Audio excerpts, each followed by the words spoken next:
Thank you for joining us on the newsroom. I am Folashade Ogrindi.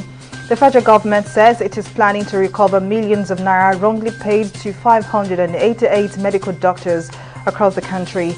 The Minister of Labour and Employment, Chris Ngige, will disclose this while fielding questions from State House correspondents. Said the affected doctors wrongly benefited from the Medical Residency Training Fund meant for a particular category of doctors. The minister said the names of the doctors were uncovered after a close scrutiny of the 8,000 names submitted by chief medical directors of federal government health institutions for the training program.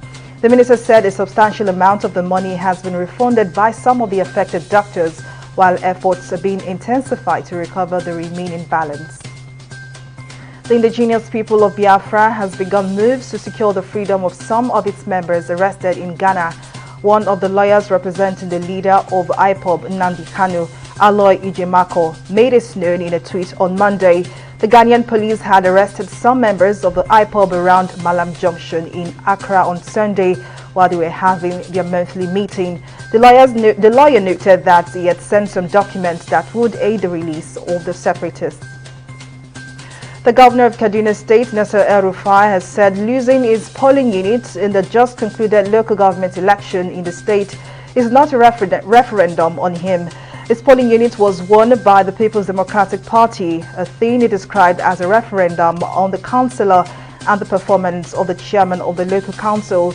El-Rufai, who made this known on a television program on Monday, said the result at his polling unit shows that the electoral process was not influenced in any way. He added that the loss of his polling unit shows that the APC did not program the voting machines, neither did the party influence the electoral processes. The Lagos State government says it is considering other ways to source COVID-19 vaccines in order to achieve herd immunity against the pandemic for its population. According to the State Commissioner for Health, Akin Abayomi, the state is considering vaccinating its entire population in order to achieve herd immunity and prevent the emergence of new strains of the virus. He further noted that the state government had been able to vaccinate just about 1% of its population against a target of 60%.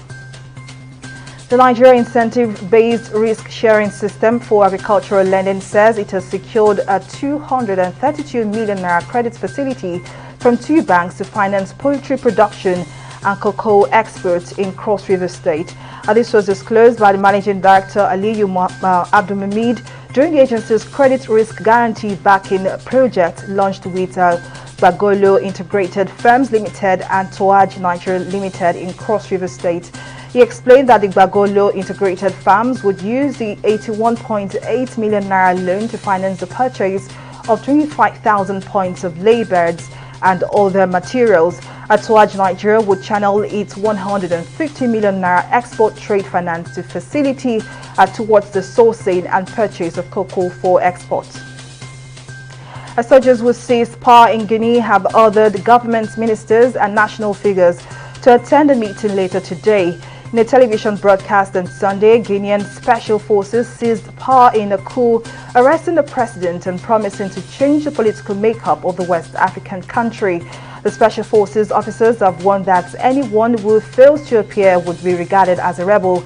An indefinite nationwide curfew is enforced. The soldiers said regional governors have been replaced by military commanders and the ousted president Alpha Conde was safe but in detention. The Super Eagles contingent for Tuesday's FIFA World Cup Qatar 2022 qualifying tangle with the Blue Sharks of Cape Verde landed on the island of Mindelo early hours of today after a 4-hour flight from Lagos. The match is scheduled to take place at the Mindelo, but the Super Eagles will be without their UK-based stars due to travel restrictions. Nigeria started their qualification campaign for Qatar 2022 with a 2-0 win over Liberia at the Teslim Balogun Stadium on Friday. And to wrap on our news update at this hour, do join us at the top of the hour for more. I am Folashade Ogrindi. Bye for now.